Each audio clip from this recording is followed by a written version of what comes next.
Welcome back to my channel Miracle of Desires. Halo semuanya, nama saya Miss Wanto.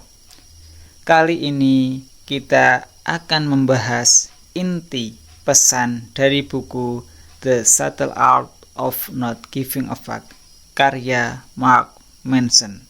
1.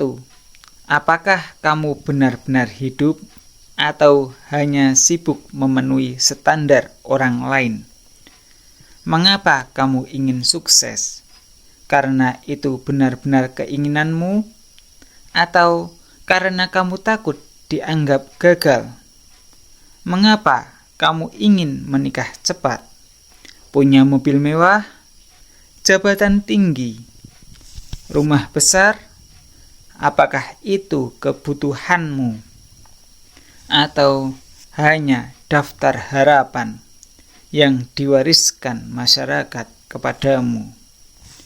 Jika seluruh hidupmu dibangun untuk mendapatkan pengakuan orang lain, lalu hidup itu sebenarnya milik siapa?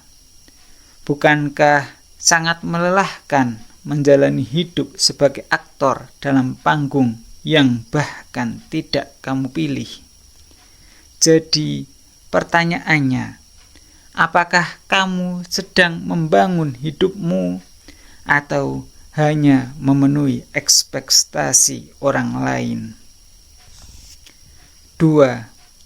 Jika kamu peduli pada semua hal, apakah kamu benar-benar peduli pada sesuatu? Mengapa komentar kecil orang lain bisa merusak harimu? Mengapa penolakan kecil terasa seperti akhir dunia? Apakah semua hal memang sepenting itu?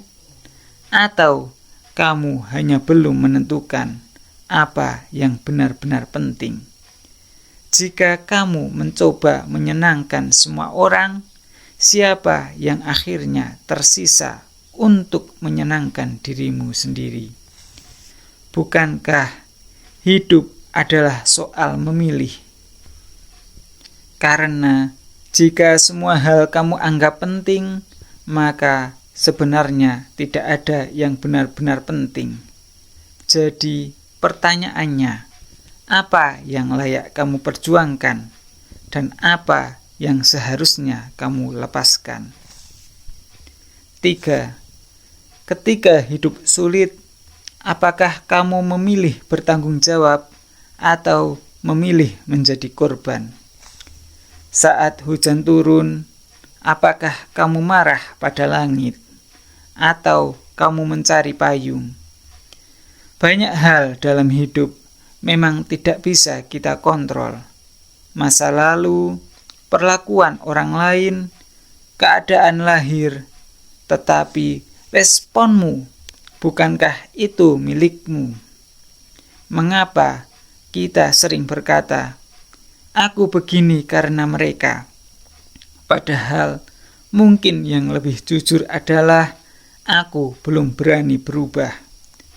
Bukankah menjadi korban terkadang terasa nyaman karena itu membebaskan kita dari tanggung jawab? Jadi pertanyaannya, apakah kamu sedang memperbaiki hidupmu atau hanya mencari kambing hitam? 4. Mengapa kamu takut gagal? Padahal kegagalan adalah jalan menuju dirimu sendiri. Jika kamu tidak pernah gagal, bagaimana kamu tahu batas kemampuanmu? Jika kamu selalu bermain aman, bagaimana kamu tahu hidup yang sebenarnya kamu inginkan? Bukankah banyak orang sukses bukan karena mereka tidak pernah jatuh, tetapi karena mereka memilih tetap berjalan setelah jatuh? Mengapa kita menganggap gagal itu memalukan? Apakah lebih memalukan gagal atau hidup puluhan tahun dengan penyesalan karena tidak pernah mencoba? Jika Mark Manson tidak berani meninggalkan zona amannya, apakah bukunya akan terlahir. Jadi pertanyaannya, apakah kamu takut pada kegagalan atau takut bertanggung jawab atas pilihanmu sendiri? 5. Apakah kamu ingin hidup tanpa masalah atau belajar menikmati masalah yang layak diperjuangkan? Mengapa kita selalu berkata, "Aku hanya ingin hidup tenang tanpa masalah"? Benarkah itu mungkin? Jika satu masalah selesai, bukankah masalah baru selalu datang? Setelah lulus, ada kerja. Setelah kerja, ada keluarga. Setelah keluarga, ada tanggung jawab baru. Kalau masalah tidak pernah hilang, mungkin pertanyaannya bukan bagaimana menghindari masalah, tetapi masalah seperti apa yang layak aku perjuangkan. Bukankah kebahagiaan sejati bukan hidup tanpa beban, tetapi menemukan beban yang dengan rela ingin kamu pikul? Seperti menyusun puzzle, rumit, melelahkan, tetapi justru memuaskan. Jadi pertanyaannya, masalah mana yang kamu pilih untuk dicintai?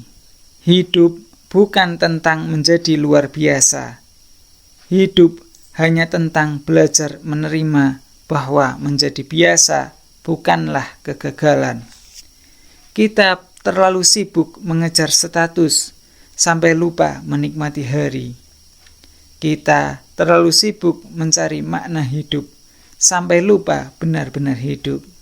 Dan bahagia bukan datang ketika semua keinginan terpenuhi, tetapi ketika kamu akhirnya tahu mana yang pantas diperjuangkan dan mana yang cukup dilepaskan. Jadi, pertanyaan terakhirnya adalah, apakah kamu sedang hidup atau hanya sibuk terlihat berhasil di mata orang lain? Silahkan komen dan tulis di kolom komentar pelajaran dan pesan apa yang kamu dapat ketika membaca buku ini. Thank you. See you in the next video.